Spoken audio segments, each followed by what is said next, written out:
Hello and welcome to KU Pathashala. I am Bhagya Rajeshwari. I am a language instructor. It is a truth universally acknowledged that a single man in possession of good fortune must be in want of a wife. Did that ring a bell somewhere? You got it right. Today we are discussing Pride and Prejudice by Jane Austen. You were the last man in the world I could ever marry.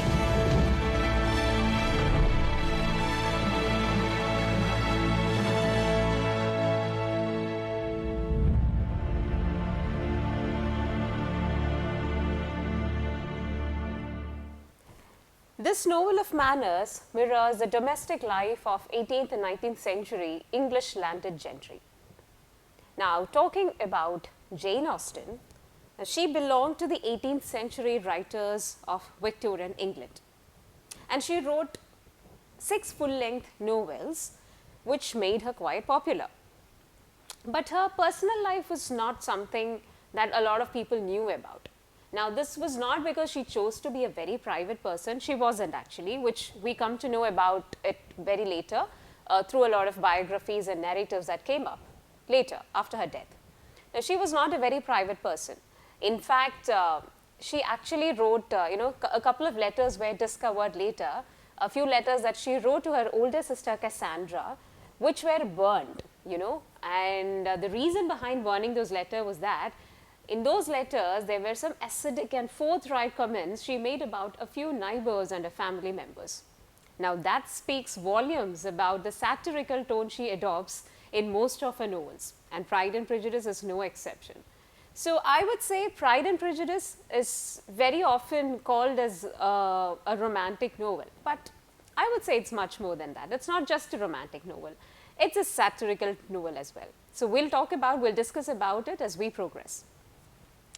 Now, one fact which kind of interested me a lot was the fact that her novels were not widely accepted during her lifetime. Now, remind you, she wrote during the Victorian period, a time period that did not offer much support to writers who were women.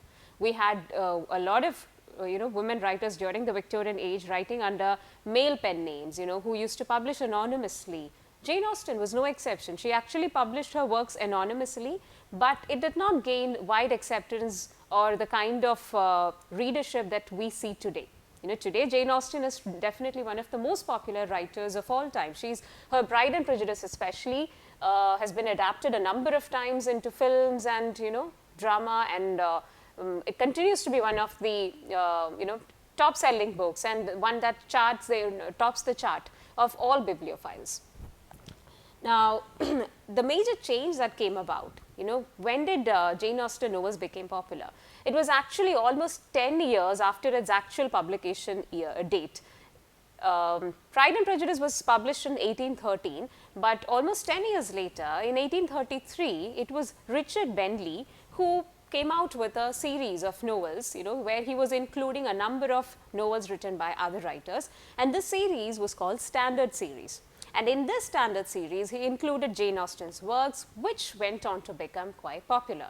Now, the speciality of the series was that it included a lot of illustrations too by a writer called Frederick Pickering. Now, talking about Jane Austen's novel and the reason behind its popularity, it could be different for different people. But if you take a look at her novels, apparently at the surface level, it looks very cheesy, love story between young couples, but it's not just that. If you look at the novels closely, you would also find a lot of women characters in her novels. A lot of them, and as I mentioned, it's mostly about the domestic life. It's about, the story often revolves around a household or a number of households. So a lot of characters come in her stories. Now, Pride and Prejudice definitely have a lot of characters. But let's take a look at, what piques my interest here is the women characters. It's the women characters in her novel. They're quite strong and, women with opinion. They're quite clear about a lot of things, be it Fanny Price, be it Elizabeth Bennet in the Pride and Prejudice we are discussing today, be it Anne Elliot, Catherine Morland, Emma Woodhouse, you name it and you have it, it's like that. All these women characters that spread across different novels by Jane Austen. They all are very strong, witty, intelligent women. They are not just ladies from the Victorian England. Now, this is where Jane Austen stands very different. Also, if you think about it, this could also be a reason why she was not accepted during her lifetime, because the Victorian England it demanded certain image of a woman. They expected a lot from women. The way women were treated was different. The way women were expected to behave, the way they were expected to dress up, the way they were expected to speak, everything. Every norm were dictated to women.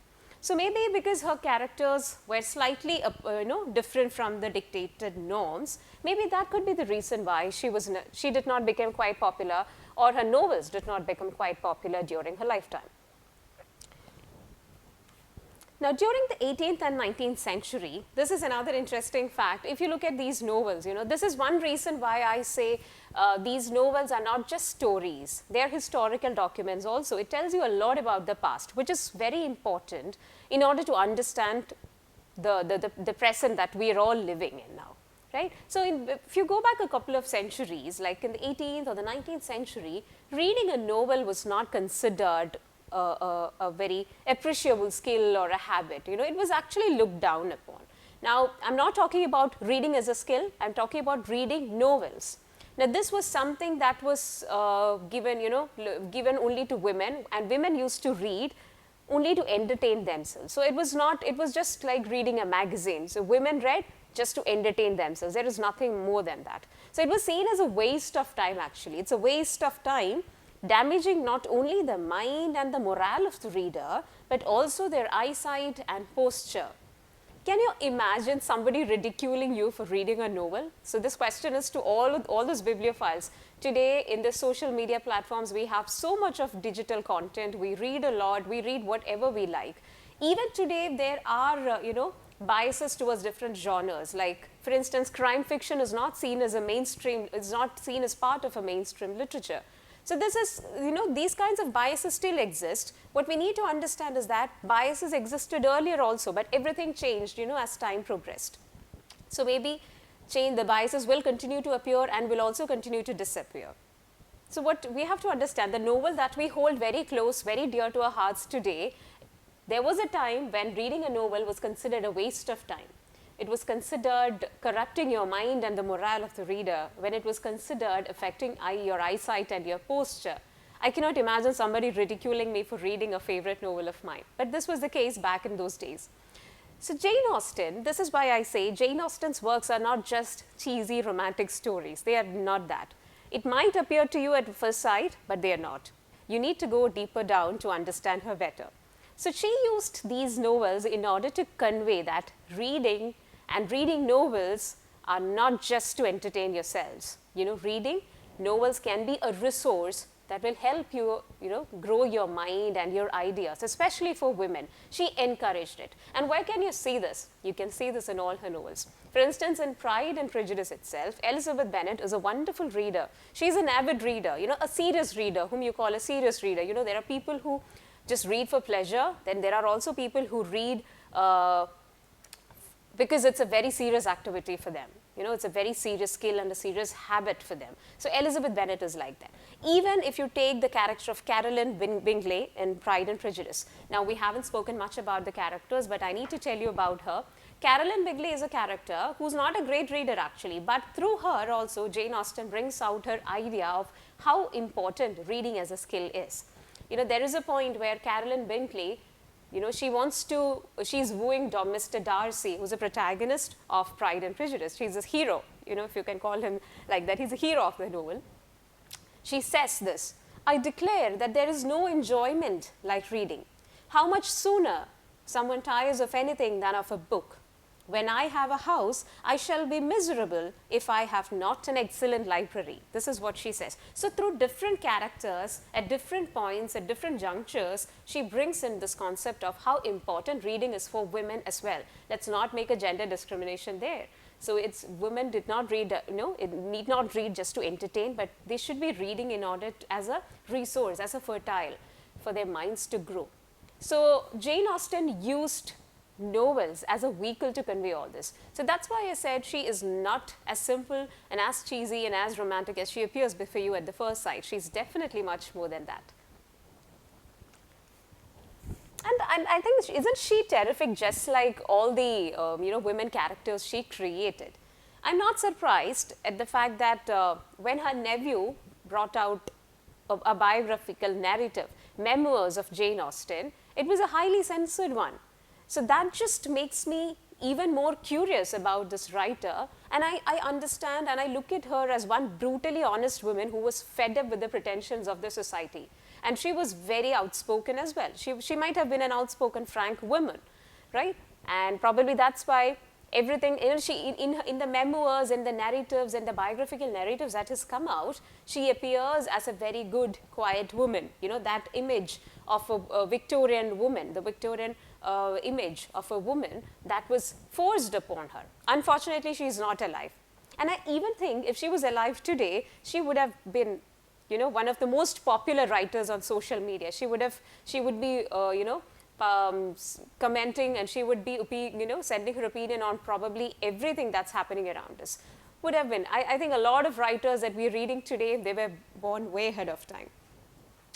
So what more do you need to read Jane Austen or to reread her?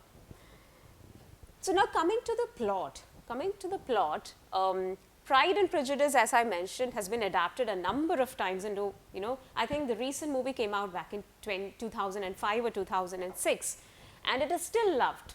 Everybody loves to watch this movie, not only for the romantic side, the love story, but the very interesting fact that the entire love story between the protagonist, Mr. Darcy, and Elizabeth Bennet progresses through a lot of discussions, a lot of conversations, and a lot of dialogues that are exchanged between them. It is not just falling head over heels for a man, but you see an intelligent woman, you see a woman there who's, who has an opinion of her own, who thinks on her own, who reads a lot, who has questions, who questions a lot of things, who just does not swallow whatever is offered to her. So you see a very strong, independent, bold, witty, intelligent woman there. So who doesn't like watching characters, such strong characters like that in a novel or in a different medium like movie? So the story revolves around the Bennet family trying to get one of the Bennet sisters, married off. Now they have a solid reason for this sort of a hurry for doing so. Now Mr. Bennet of Longbourn Estate has daughters. He has 5 daughters. These are the 5 Bennet sisters, and Elizabeth Bennet, the protagonist, is one among them. Now, according to the rule of the land, he cannot pass on his, none of his daughters can inherit his property, nor his wife, because they're all women. Okay? Now, it is this desperate need to create a male heir that both Mr. Bennet and Mrs. Bennet wants to marry off their daughters. Now, Mrs. Bennet is a very ambitious woman in one way. She's very ambitious in the fact that, in a way that she wants to get all her daughters married off to people. No matter whether, she doesn't care whether they'll be happy, whether they want it or not. She's least bothered about all these things, but just like, somebody who confirms to the rules and laws of a Victorian society, she is just another woman who is desperate to get her daughters married off, or else what the society would think of them, right? So that's the sort of character that Mrs. Bennet plays. But then she has these daughters, especially Elizabeth Bennet, who's a very bold woman. So what happens is the story takes a turn when Mr. Bingley arrives in town. Now, Mr. Bingley is a very wealthy, tall, rich man. Above all, he's unmarried. So all the young unmarried women have eyes on him, and I don't blame them. Why wouldn't they, right?